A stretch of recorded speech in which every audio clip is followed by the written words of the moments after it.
Howdy, welcome to week 10 video lecture, the last one for this term. All right, I'm going to share screen. Okay. All right, so first things first before the actual lecture, which is just a summary. All late work is due this Sunday, December 7th, 11:59 p.m. PST. Okay, this includes the photo book and the activities and the class exhibitions. Remember, you can submit things that you haven't submitted. That it will be minus 10% off the grade. But also, if there's something that you weren't happy with the grade, for example, photo book, um, then you can resubmit those for more points. And with the photo book specifically, when I took off points, I did mention why this didn't work for that particular term, so you can use that knowledge to fix that. And yeah, I would say it would be a good idea to review the slideshow. If you reviewed the lecture, that would be better, but that would be a lot of time investment. So, but if you're stuck with a particular term, it's probably best to go to the go to the relevant part of the video lecture to find out exactly what I might be referring to, because it's a lot more nuanced than just a slideshow by itself. Okay. So yes, all late work is due Sunday. All right, December 7th, 11:59 p.m. PST. So, also feel free to ask me as many questions about anything as you want. But yeah, I am hoping that you'll be able to, if there's stuff you haven't turned in, I'm hoping you'll be able to turn stuff in. I want everyone to succeed. Okay, so yeah. Second thing is art walks this Friday, the first Friday of every month.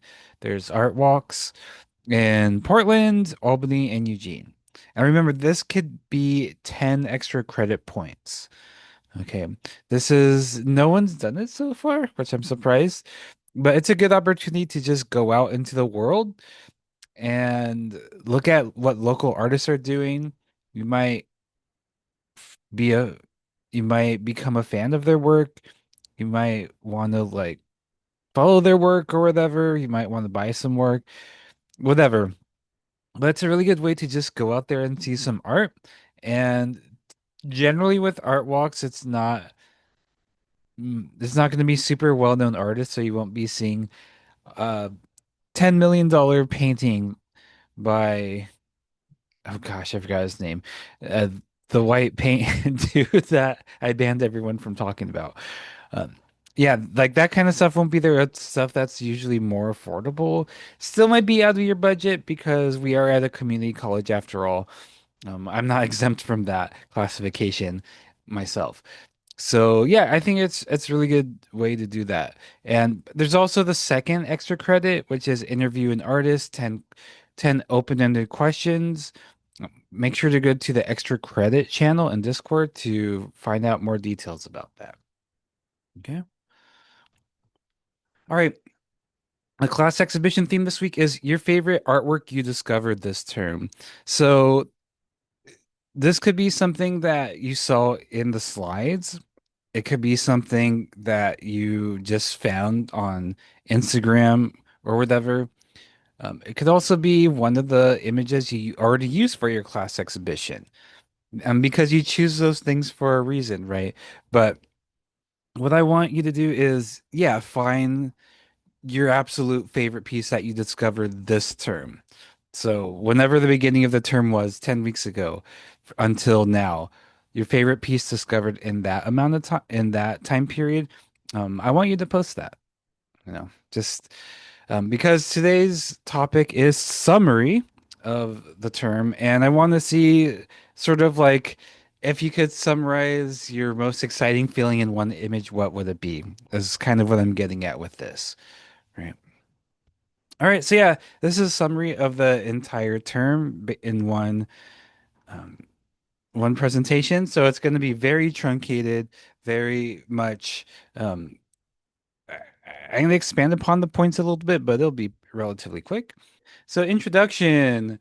Remember that everyone's reading of art is affected by who you are and what you've experienced in life. So we've all learned how to read and write. Um, so many of us are from this part of Oregon. There's other people from outside of the state, outside of the country, and you don't know how everyone has learned different things. So I would say generally we have a pretty shared understanding of how to read into art and how to read into images, but the viewpoint that we come through, that we see those through, might be different from everyone. Anyone can look at art, but it takes effort to critically engage with it. So yeah, everyone's perfectly capable of looking at art and talking about art, right? Assuming they have the faculties for that. But what we learned throughout this term is a bunch of terms and techniques to sort of dive deeper into it. Because it's again, it's easy to just say, "Oh, I like this landscape piece." And then I've hopefully given you tools, if you didn't already know them, to elucidate what that means to you. Why do you like this piece? You might say, I love achromatic pieces. You might say, I really love the implied texture here, the movement, the line work, et cetera, et cetera. And so now you have a deeper box of tools. That's a weird way of saying it. A a wider range of ways of speaking about it in a way that makes sense and is more direct with the jargon of the art world, right? And so hopefully you feel like you become more knowledgeable about looking at art. And I wouldn't say I would say it is definitely possible that you might not like art as much because if you enjoy mystery. I will say video games, the more I learned about how to make them, the less magical they seem. So that might be the case for some people, but hopefully there's some more enjoyment you were able to glean out of this class, right? And part of that might be because you know more about it and you're maybe a little bit more patient with things that you're not necessarily into. Who knows? But I hope it's had a positive effect on your view of art. We don't have a single easy definition of what art is. So yes, that's pretty obvious, and we'd explored that like throughout the entire term of why it's impossible to really pinpoint that down. We talked about like how art is defined by different cultures and craft. We'll talk about that really soon. But also the different types of media and how they were perceived differently throughout time. The definition of art changed. And so art is not a static definition.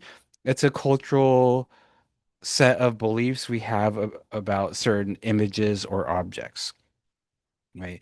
And it's important to recognize that and understand that just because it's something that looks simple and easy doesn't mean it's not art. It just means there's something different about it. Okay. Categorization. So this is obviously important because humans have a limited capacity to remember things. Memory is a very fallible thing to rely on. So so categorizing things makes us be able to direct people to what we're speaking about. Because you could say, "Oh, what I'm thinking about a piece that has like a clear cube with a rainbow in the jungle and some some large floating potatoes in space." But if you didn't have the index of this is from the Analog magazine cover from March 1981, most people are not going to know what you're speaking about, right? There's no title for this, but saying that it was of this particular month and particular year, someone could get to that really quickly, right? So it's categorizing things is an easy way to index things or refer to things in a way that's possible for not only you to remember, but for other people to understand and share communication with, right? And so we do this all the time with all sorts of different things. Words categorize quite a bit. So we need to do this. And the way we categorize things is important in itself too, because remember how a title can affect your reading on it. This has no title as far as I know. This piece right here. So you just kind of have to imagine yourself what this is all about. Analog is a sci-fi magazine, if you couldn't gather from that. And part of it is cropped off too.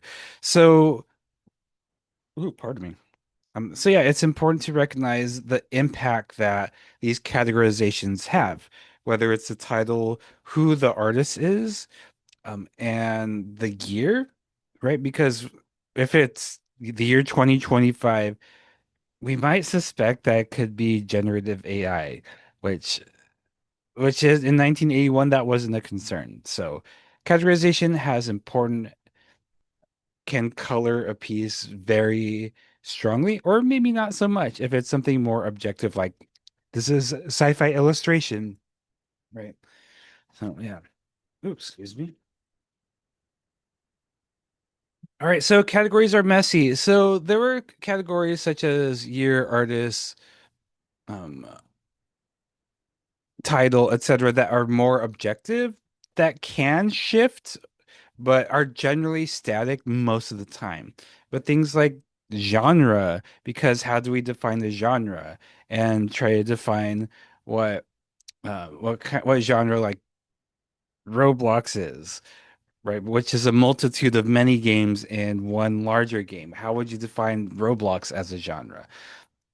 How would you define Led Zeppelin, right, as a band in their genre? So these are based on cultural ideas of how to categorize these things.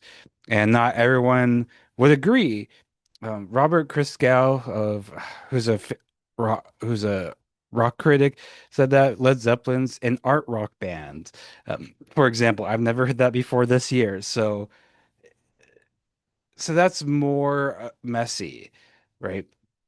And so there's categorizations like that that can really like also movements and styles.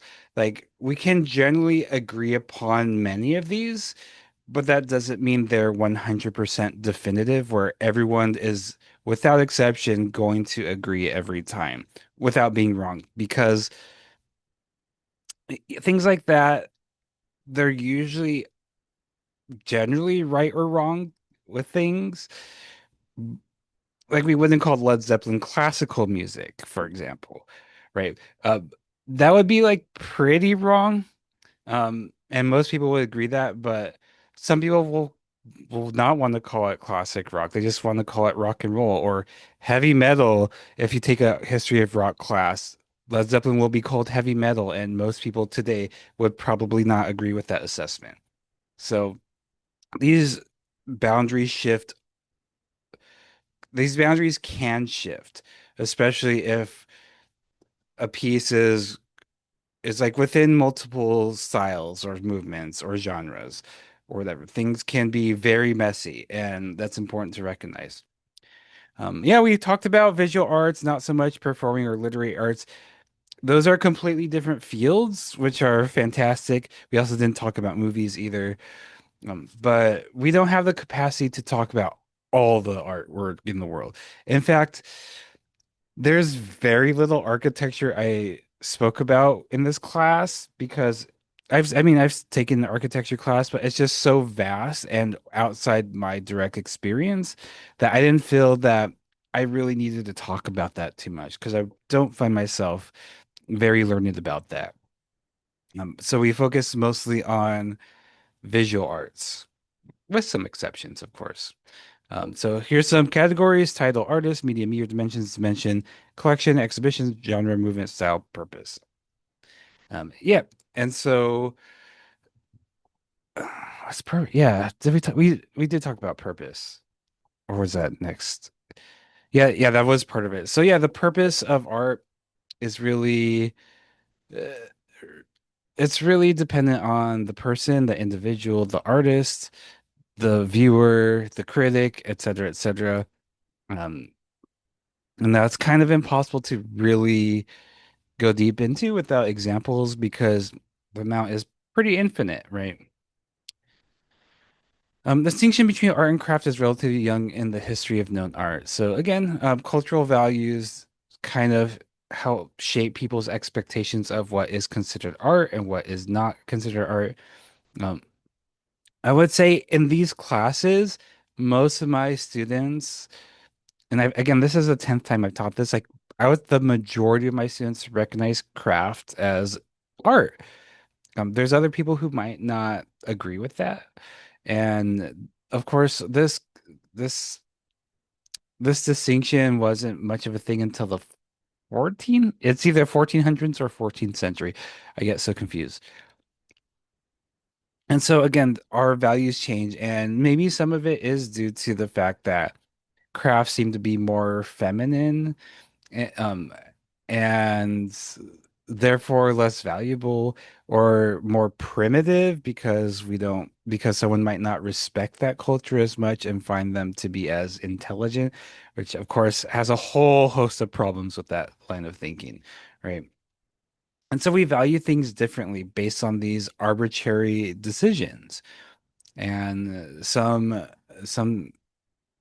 in some cultures and during some times, uniqueness wasn't something that was considered to be valuable, but rather preserving tradition and being able to replicate things according to how it represented a set of values or beliefs, or whatever, million other things, right? We talked about fashion, how fashion is basically wearable art. We don't talk about it much in fine arts because I don't know. That's just kind of what I'm used to, but I'm trying to bring a little bit into it. But again, just like with movies and what was the other thing I talked about? Um, I'm not architecture. I'm not like an expert on it, so I just let a little bit in um, of what I could really glean from that field. Elements and principles, elements. So recognize that this is bolded so that we're focusing on the elements here. Elements of art are tools artists use to communicate. So without the elements of art, without at least one element of art, you cannot make an art piece. So, I mean, you could make something that has line but not shape or form, right? But all of all of art needs at least one element. Right, which would and they are line, shape, form, space, texture, color, value. So as an audience, they tell us what we're looking at in a more objective or observable sense. Right. So this is a good way to describe literally what is happening within the composition. So take a look at this image to the right. I'm not being literal with this, but think about how many elements are being used here. Right. So you can see things such as there's flat 2D works that are drawings with lines and shapes. There's also forms here, three-dimensional objects, right? And there's space where this is an installation where these things all exist within relation to each other. There's lots of color and not much actual texture. There's some right here. Um, and value their lights and darks, right? So and I should note that this is one view of a larger installation. That's the size of a full room. You can click on it to see the rest of it. Pardon me. So yeah, it's important to recognize how elements form the basis of art, and no matter how hmm, no matter how, your experience with art, you will be using elements, and you will be somewhat conscious of it. Right. You will think, oh, like you know what the line is, you know what the shape is. There's other things like space where you might not have had the words for it, but uh, those are things you're probably aware of in some sense, but mostly bigger things like line and shape, whatever. Principles of design are concepts artists use to effectively communicate their ideas. So this is basically putting a flavor or putting a spin on the elements of art. How are we going to use the tools that are the elements of art effectively or poorly if that's our intention, right? So it's yeah, like I said, it's definitely more of like a flavor than a necessity to think about, although these will be utilized whether you're aware of it or not. Because again, like if you're using a pencil, there's going to be line, whether you're aware of it or not. But you might not know about um, asymmetrical balance or whatever, right? So these are really important, however. And for me, because I've learned them early in my art career, they're inescapable. I don't actually have to think about them anymore. They just are, right? But these are great ways to really. And when I do look at a piece, someone else's piece, when I'm a viewer and not the artist myself, um, I do subconsciously and sometimes consciously think about what I like about this, what I might not like about this, and is it doing something effective? Is it doing something poorly, right? Maybe it has too much contrast, right? Maybe um, I don't know, there's not enough rhythm or movement, whatever. So yeah, these are ways to sort of assess. These can be ways to sort of assess like how the elements are configured in relationship to each other, right? So the principles are balance, contrast, emphasis, scale and proportion, hierarchy, unity and variety, pattern, repetition, rhythm and movement. So again, these are not going to be universal because not everyone's going to agree with all of this. Um, and so I got basically the most popular ones and smushed them together in a list of seven or eight. Oops. Media and materials. So we're talking about images right now. So images represent a thing or idea and can be completely non-representational. Right. So what we have here is actually a digital painting that is imitating if and this is linked to I think a Blue Sky thread maybe where there's details of it, how this artist, Joaquin Baldwin, decided to imitate the textures of physical oil paintings, right? And so this is a mixture of physical and, or sorry, a mixture of traditional and digital, right? And a medium is a physical and digital method of communicating an idea into artwork. Okay, so basically this artist Joaquin Baldwin decided I want to make something that looks like an old style kind of painting that has these cracks in it, which he added, of course, because digital files don't get that. All right. And so that's something you want to think about is why would someone want to pretend, why do you think he would want to pretend to do this? So a little bit of background, he wrote and is editing um and has released four or five out of seven, I think, books called the Nos Saga, which is about identity and queerness and nature and this very complex systems of whatever. And so because that's a book, and it is lined with a lot of images that he created. And I'm guessing this is probably in one of the books. So he's trying to figure out, okay, here's this world I created. How do I want to communicate this scene or this character to the viewer, right? Through which medium do I want to communicate these ideas? And so he chose things that made the most sense to him. And when he didn't do it physically in oil paint, he wanted to imitate that because maybe he wanted to give out like this is from like 100 years ago in the past or whatever. So there's all sorts of little decisions that can be made in order to decide on a medium. But there's also what's usually tends to be more likely is someone is really proficient at the medium, and so they have their ideas adapt to that medium, right? Because that's what they're used to. But with Joaquin Baldwin, he does a lot of different types of media, so that's why I chose that. All right, big image categories: drawing, painting, printmaking, photography, each with many subcategories. So of course we don't have the time to go all the way into those, but those are the big image categories, and there's likely more. Um, just based on the fact that again I studied under Western European art history, so I'm surely missing a lot.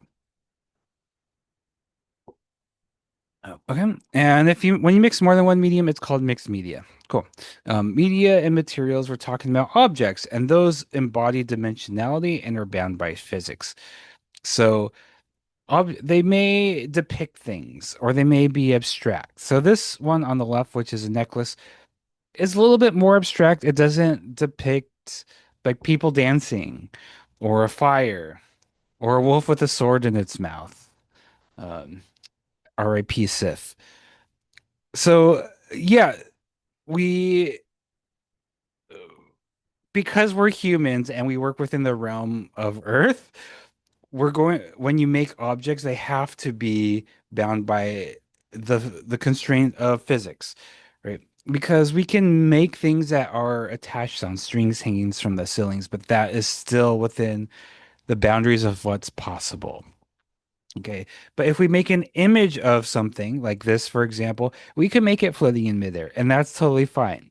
Right. And so that's the difference between an object and an image, is that it's physical, it's bound by physics. Um, you could make more distinctions, but that's a fractal kind of thing where you can get into the minutia, and we don't have time for that.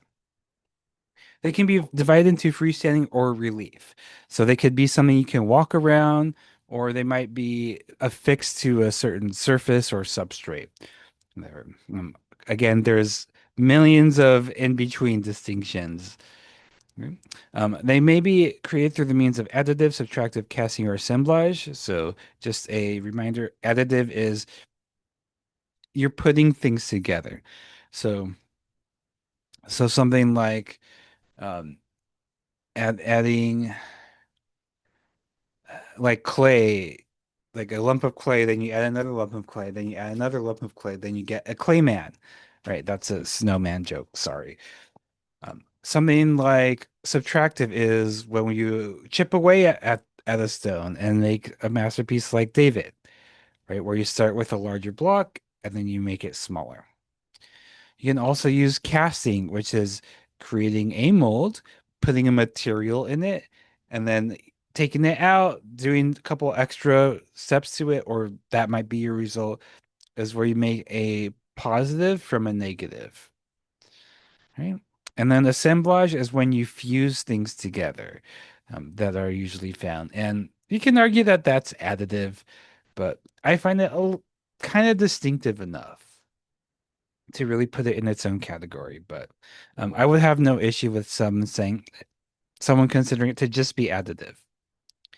All right, art can be made fully by the artist, found objects can be used, or the process can be totally fabricated. So just like 2D collage, where you can use other people's stuff, especially if it's in the public domain, right? Assemblage is taking objects and putting them together. And it's possible to make artworks out of things that where you made none of it. There's also artworks where you made 100% of it. Like, for example, if you made a sculpture out of your hair where it's 100% you, you know, or you could make something out of you buy a bunch of clay and you make something out of it. You can also fabricate things like you have a design that you made in an AutoCAD program or whatever, and then you send it to a manufacturer to make that, right? And so, of course, some I would say most people will almost always define something as art if it is created entirely on their own. And the less people tend to think that the more found objects or the less physical work the artist did to be less likely to be. Most people, more people are less likely to think of that as art, found objects and manufactured stuff, than stuff that people have made by themselves. Okay, and it's a big sliding scale or a big spectrum of how you can think about that. Documentation of an object can affect how we perceive it, right? So, I fit this image to the size of the slide, right? The image I got from the internet was larger than this, and you can see more detail. And so that's still a lot different than seeing it in person, which this may actually be depending on your screen actual size. I don't know. I would say it's definitely smaller on my screen, but if you're looking at it on a big TV, it might be larger than a person's neck. So that's why we have things such as dimensions to categorize how large it actually is, but we're always gonna, if it's an object, it's gonna be compromised because most of the time when we see something, it's gonna be on a flat 2D screen.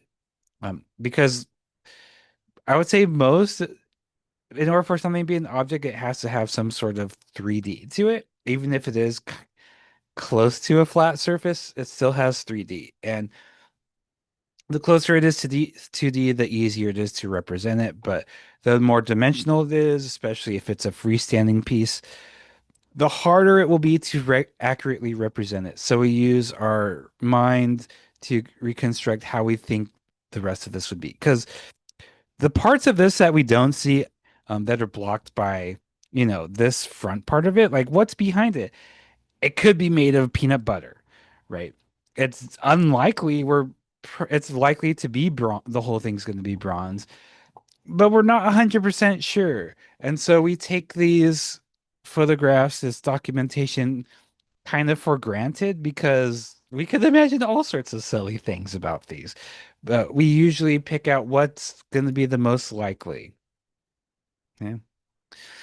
Time in comics. So I will say the image to the right, unfortunately, it doesn't exist, but this was a virtual gallery that was completely made of GIFs or GIFs. You could click the link, it's gonna take you to somewhere that doesn't exist. And I'm sorry about that. But it's cool. But it was cool, sorry. So time is considered to be 40 in art. Again, the word 40 doesn't make sense in terms of physics and mathematics, but that's just what we call it, I guess. This includes video art, animations, connect sculpture, performance art, etc., etc. And yeah, this is a huge range of fields that we're talking about. And of course, there's intersections with theater, with cinema, etc., possibly sports. So, of course, it's kind of hard to talk about every single instance of this, but generally, it's about duration, where things change over time, right? Time can be represented in many different ways. Sometimes it may not be represented at all. So this example to the right, you can see that this probably would be cool if it was just a regular JPEG or PNG, but by the fact that f- that it's moving, essentially, it has time. You can see that it brings another dimension or element to it, right? Which is time. And that changes your idea of, well, when I look at an image online of a gallery, I don't expect it to necessarily be moving, right? So this is a representation of movement. But of course, there's images that don't represent time at all necessarily, especially non-representational ones. And if you stretch the idea of time, sure, you could fit that into definition of time.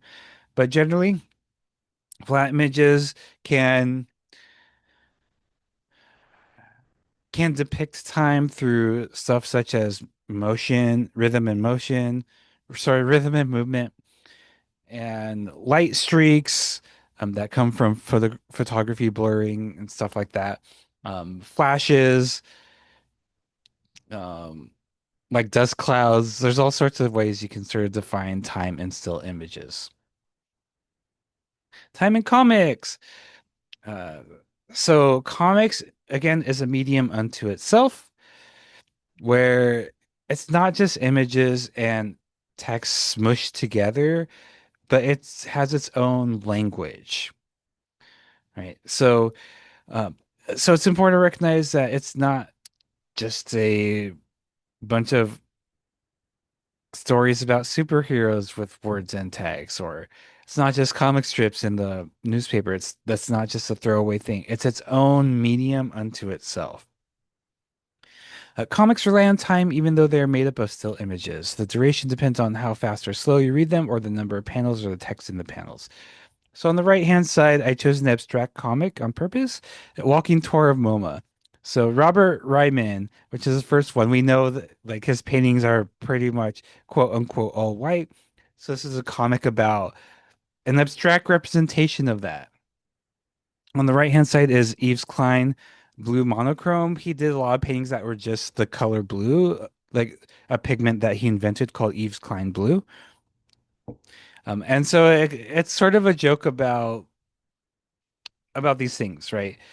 And so, however, so I chose an abstract comic in the sense because the amount of time is completely undefined. You might look at this Robert Ryman piece for like you might read it Ryman entitled 1960 haha and then move on. Or you might try to look at it a little bit longer, see if there is anything there. And then you zoom in and realize, oh no, it's just white. It's kind of a joke. But that's still some time you spent thinking about it, right? And so once you get the first one, you see the rest of them are all like just flat colors.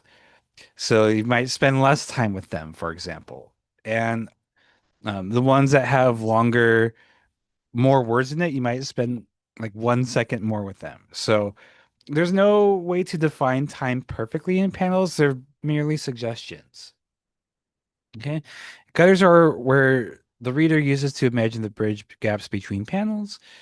So again, this also can define time in a sense. So this is a walking tour of MoMA. So you can see these as being 1 millisecond apart in time, but also it says a walking tour in MoMA. And surely everyone's heard of MoMA. If you haven't, it's a very famous, massive museum in New York City. I assume it's massive. I've never been there. I'm assuming from the images I've seen. And so these paintings are because they're all different artists and they're different years, you could say sort of infer that they're probably not all going to be right next to each other.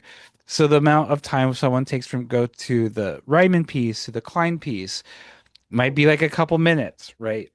And so that's eliminated. We don't get that. And so within the gutter, you might imagine walking from one place in MoMA to the other to get to the Ryman piece to the Klein piece, right? So you're doing the work in painting in sorry, we're talking about paintings. You're doing the work in comics going from one to the other. So it's a collaborative effort between the author and the viewer. Video games. Video games are recognized as art in the USA by Supreme Court despite objections due to the lack of authorial control. Um, so yeah, video games are legally protected as art. Whether you consider the law to be defining art as art, that's really up to you because I'm sure there's at least one law that everyone disagrees with, right? Whatever law, depending on who you are, of course. Even something as simple as like an infraction, you know. Um, so yeah, so video games are recognized as art. Therefore, I would put it in this class because they're not really spoken about as much as art, really as much as other media like painting or sculptures. And so I wanted to dive into that. Right. And some people say they're not art because the author doesn't have as much control over it.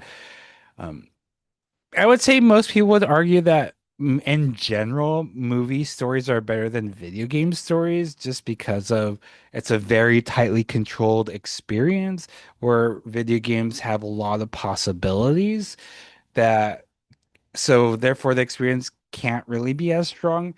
Of course, there's like gonna be exceptions to that. Like the worst Marvel movies, probably not going to be as good as Disco Elysium, for example. What does good even mean? Of course, who knows? It's subjective, right? But generally, well, no, I definitely consider video games to be one of the many me types of art. It's its own medium unto itself.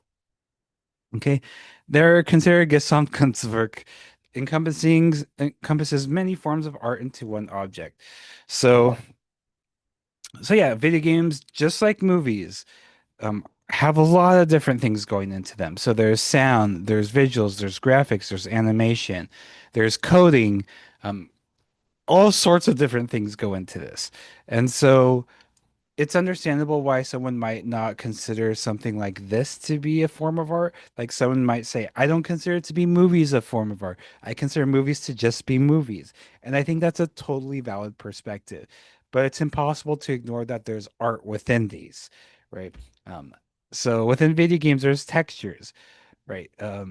So this was part of a custom Quake level that someone made, part of this map pack called Meat Jam, which is basically like spaces made of meat. This one you have to like basically destroy tumors, I think, something like that.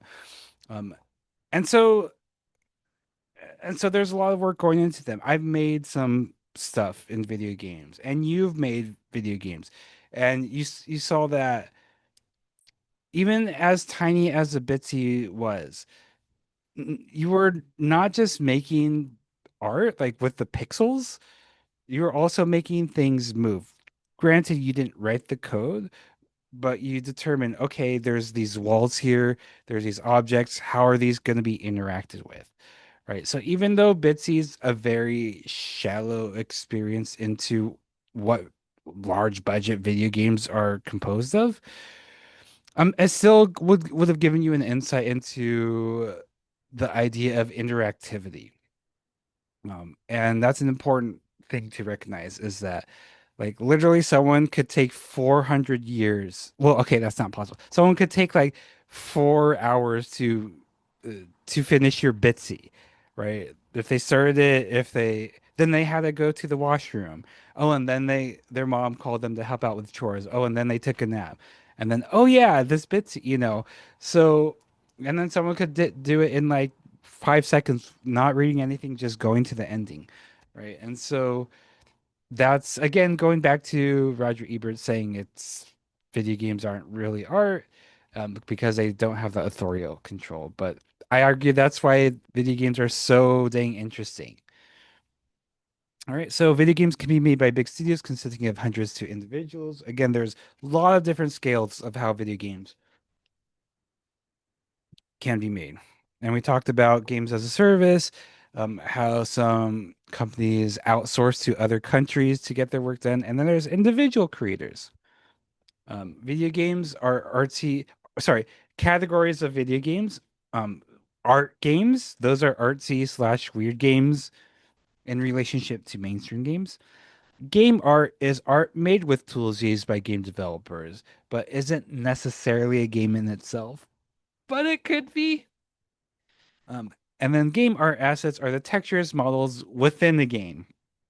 So these are three confusing terms that, depending on who you ask, might be a little interchangeable. I don't really think so, but someone could argue for that. But generally, those are just three terms that are confusing. Video games have many potential purposes and oftentimes multiple within the same genre, such as education, relaxation, entertainment, competition, brain fitness, advertisements, and and it's just important to recognize that the mainstream conception of games are fun, you know, that's not where it ends.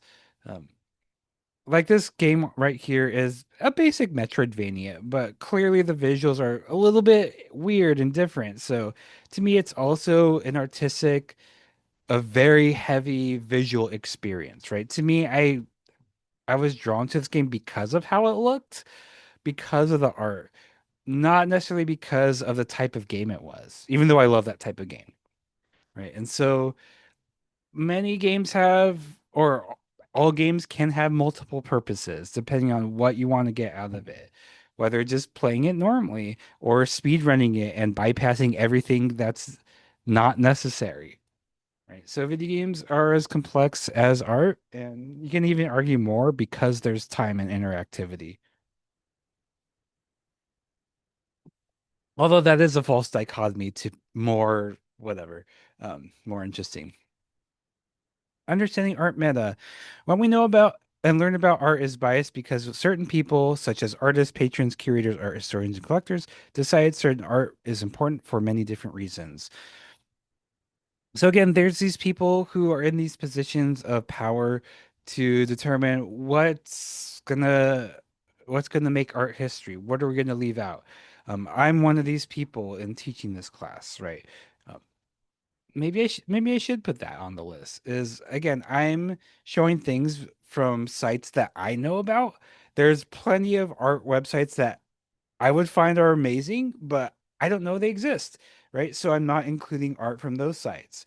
But there's also so much art I'm not including because, well, I just don't like it, right? And so I'm funneling my interest to you.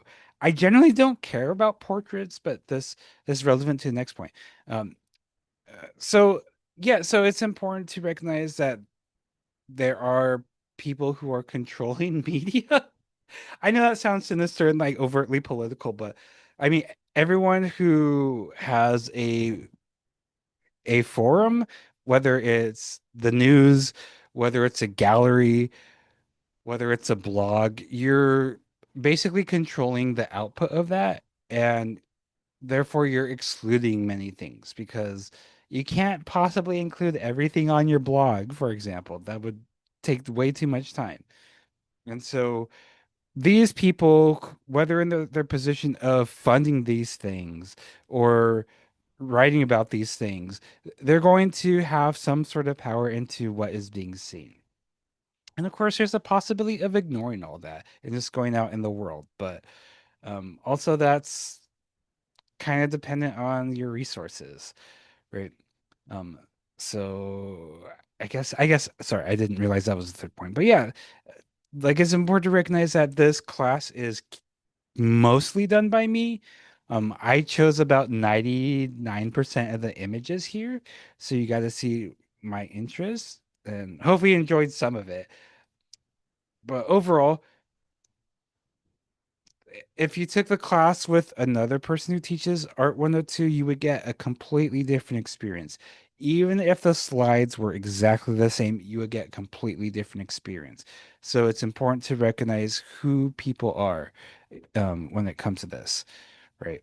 And so I lean into that personally because I don't really show things I don't like, for the most part. So you get a lot of me, and that's sort of how I like to learn my art is through I want to know my teacher's interests. I think that makes it more fun personally. Minorities, women, people of color, queer people are represented significantly less in media, which leads to minorities participating less because we don't feel welcome, which means less people to make representations of us. So yeah, this is something that could be either circumstantial or statistical. What I mean by statistical is there's definitely less queer people than there are people who identify as heterosexual. And in that sense, it might make sense that there's a like the majority of artists you'll see in the gallery are heterosexual, right? Statistically.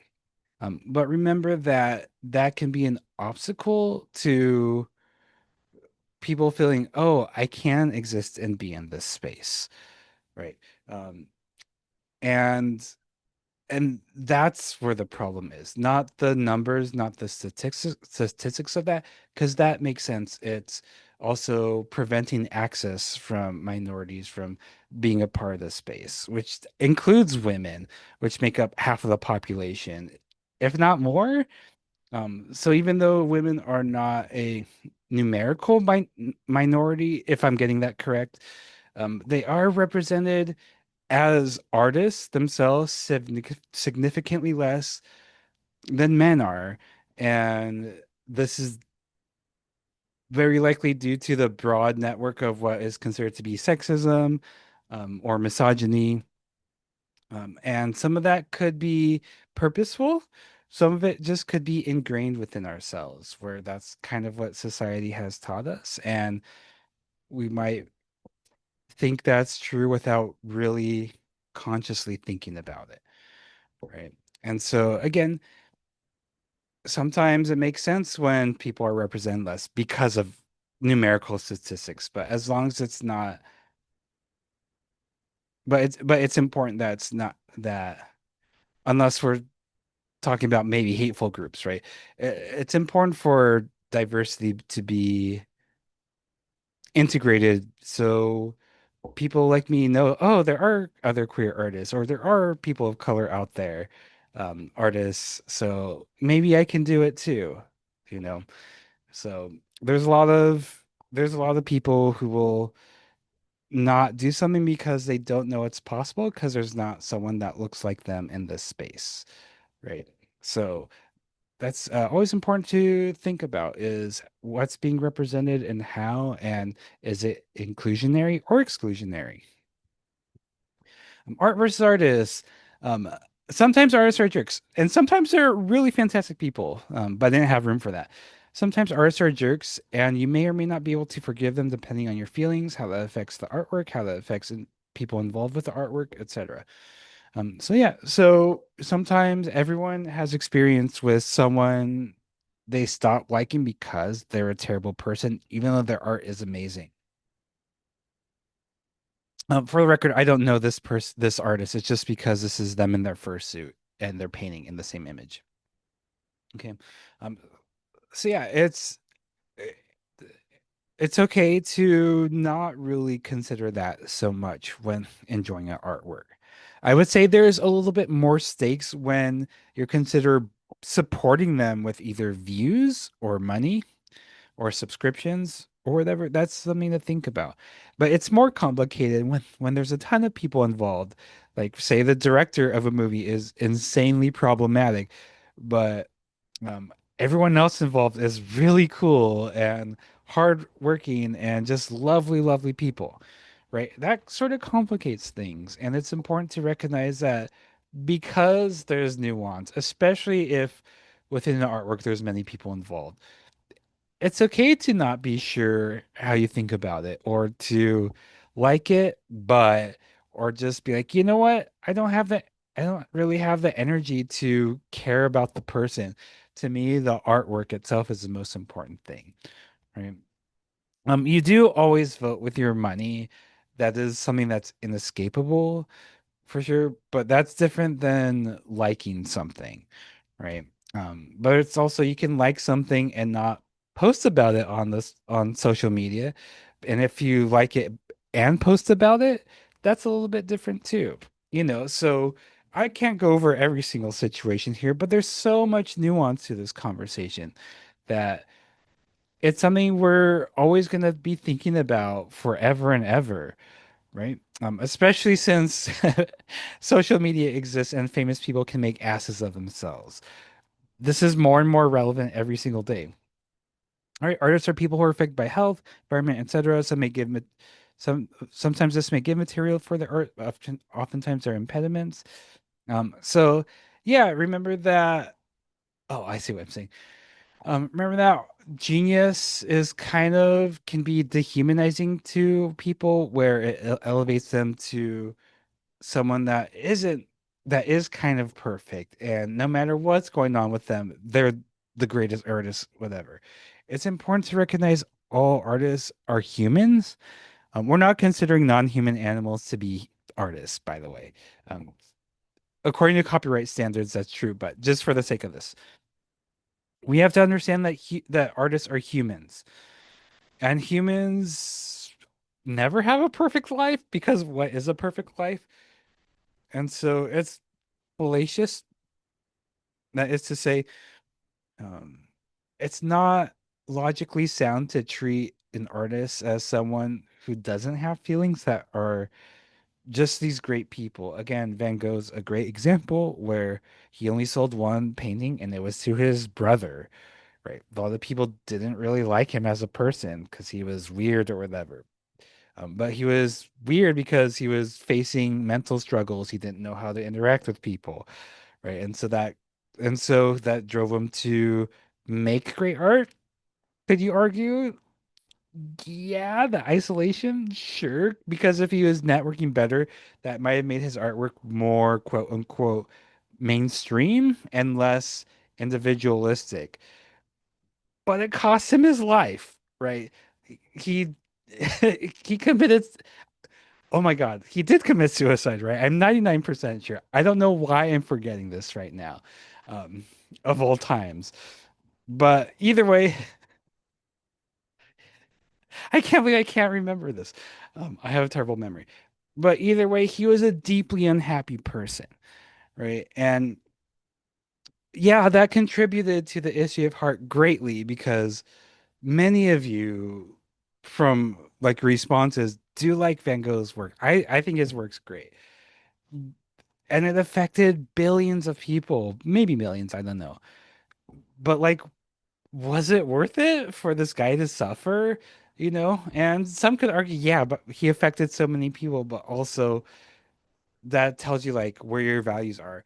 Like, is someone's life more important than their like the impact that they made? You know, and some people are like, yeah, I don't care if I die as long as I impact people. You know, and so depending on how you think about it, you know, that could go a couple different ways. Art is pretentious. Different artists make art for different reasons. If you think it's super, or you could do it, you could then try to understand the reasons why you feel that way. Try to understand the context. So I'm gonna go to this image to the left, and it's we can all recognize that it's very naturalistic. It's very technically impressive, right? And so let's think about that.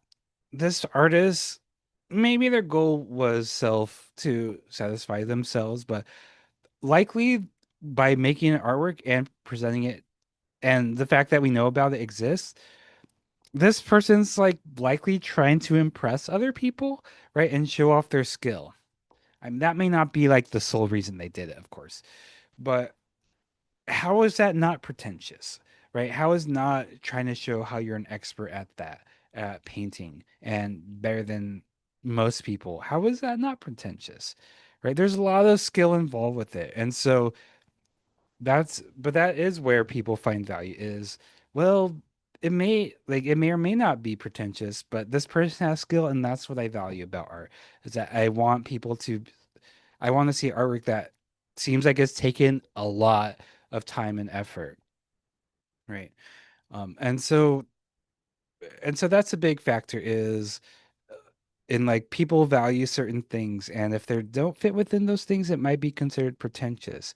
So why isn't so uh, I guess we have to talk about money because that's where I was going. So money's relationship with art is complicated and varies depending on the audience and market. So in abstract painting, that's a few colors, a few flat colors, and that's it. Um, if it sells for a lot of money, that's probably going to be considered to be really pretentious and lazy and no skill, right? But at the same time, why is that pretentious if it's so easy to make, right? I would say if the like we can't truly know the artist's intentions, but what why is making something simple more pretentious than making something like very complex, right? It's likely because of the money and the fame. Right. Now, if these artists made these same exact artworks, but they didn't sell for that much money, if it was hung in a hotel lobby, would we have that reaction to it of it being pretentious? And so that's important to recognize is the context. And so I would say if you're going through a museum, just pretend they're all free. Like you can buy them, but they're just like donated to the gallery or museum and they're not going to be sold or auctions or anything. Imagine they're all free and see how that changes your relationship with these things, right? What is there anything that becomes more pretentious or less pretentious? So, but it also depends on heavily on what your definition of pretentious is, right? And it's important to recognize that something that might be pretentious might be actually really for a select group of people where if you're not part of the audience, yeah, I could see it's pretentious because it's speaking to painters who have been painting for decades and really want to go deep into the idea of texture and brushstrokes and color and such, you know. So if you think something is pretentious, think, well, is this for me? Maybe this is for a different audience, you know. And so, are there things that are invariably pretentious? Sure. Of course, there's if you go by the definition of someone trying to be trying to appear more important than they actually are. But then again, how do you even define that? Right. So this is obviously a very subjective thing to talk about. And yeah, going back to the money thing, yeah, the context matters because none of my I've sold maybe the most expensive thing I sold was probably $100, right? And so I doubt, and it took a lot of time and energy, and the frame was like $30. And the materials were probably like 50, $60. You know, like maybe someone might not call that pretentious because it doesn't cost as much money. But also I was like, hey, like, do you want to buy my thing that, it took a lot of skill and stuff, but it was a photograph. It didn't take hundreds of hours like a painting did, you know. So various dimensions to these. All right, it's not fair to make blanket statements, focus on extreme examples, or refuse to consider a different point of view. All right, it's not fair to make blanket statements. So again, not liking one thing doesn't mean you should dislike all the other things. The I just saw this comment on an email or social media today. Like, I don't trust people who say they don't like rap or country, because to that means they're giving these huge generalizations and they're not really open to other examples that may work better for them, right? Maybe there's something that's like, if you're into classical, maybe there's something in the middle of classical and rap that really might tickle your fancy, right? But something that's is more discreetly rap within the bounds of rap, unquestionably so. You might not like that, but you never know what's out there. And so by making blanket statements, it's an easy way of dismissing things. But there's always the argument that, well, we are humans with limited time and energy. So I'm just not like, for me, I'm not into jazz because I don't really have the energy to get into jazz right now. I'd really like to like jazz. I'd really like to like these other genres too. But right now I'm focusing on death metal, for example, or whatever. So blanket statements are not great. Focus on extreme examples. So again, doing the things that elicit the most reactions from everybody, like the bandana and duct tape.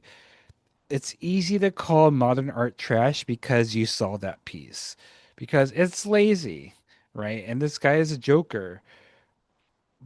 And considering all modern art to be trash because that one piece isn't fair to those other pieces. Because there's so many artists putting so much time, effort, and energy into their work that would be considered to be modern art. And it's unfair to those people, right? But sometimes using the term modern art just means, well, art that I just don't like, And so if it's something like, that is I don't like art that's non-representational. That's better than saying, I don't like modern art because it's more specific and it shows your values. Whereas saying I don't like modern art, well, why? Right? Because of that banana. Okay, and then you could start to get into why you don't like it and really get more nuance in the reasons of why you don't like it. I refuse to consider a different point of view. This is just a life thing in general, of course. Like I said, I when I go to American Chinese restaurants, I'm almost always going to order orange chicken. I try to make my second dish or whatever it's called uh different every time.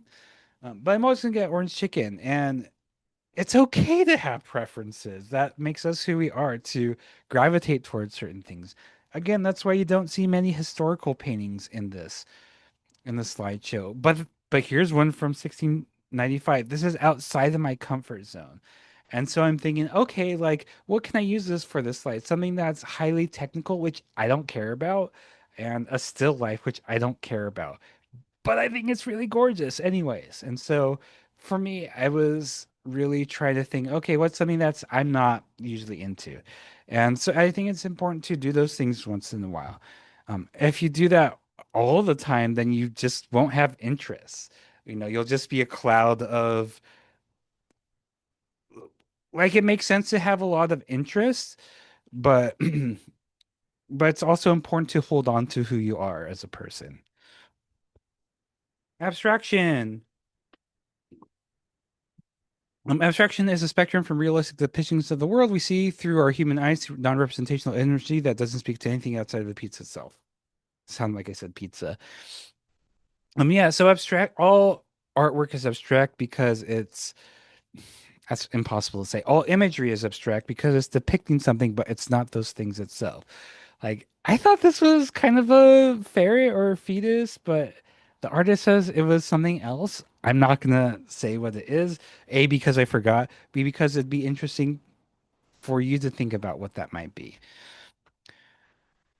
So yeah, so images for sure are always an abstraction if they're trying to represent something else. A, because they're going, it's going to be made of materials that are not made of the thing. So this isn't um, a real chamber, test chamber or whatever, in the lab, which is what I think it looks like. It represents those things though, but it's not. This isn't glass. We can understand that it's trying to depict glass, but it's not glass.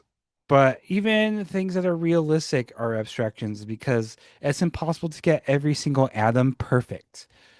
It's literally impossible because atoms move all the time, right?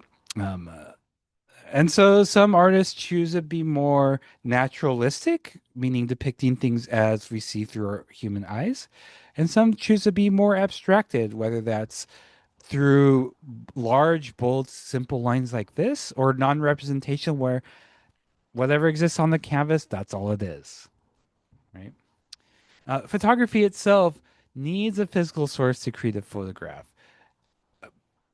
Because even taking a picture with your finger covering the lens, like you're taking a picture of your finger, right? Even if the image just turns out black.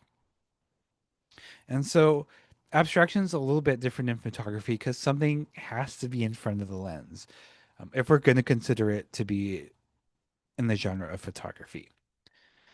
And so non-representation is not going to be possible as far as I know. And remember, I studied photography in my undergrad.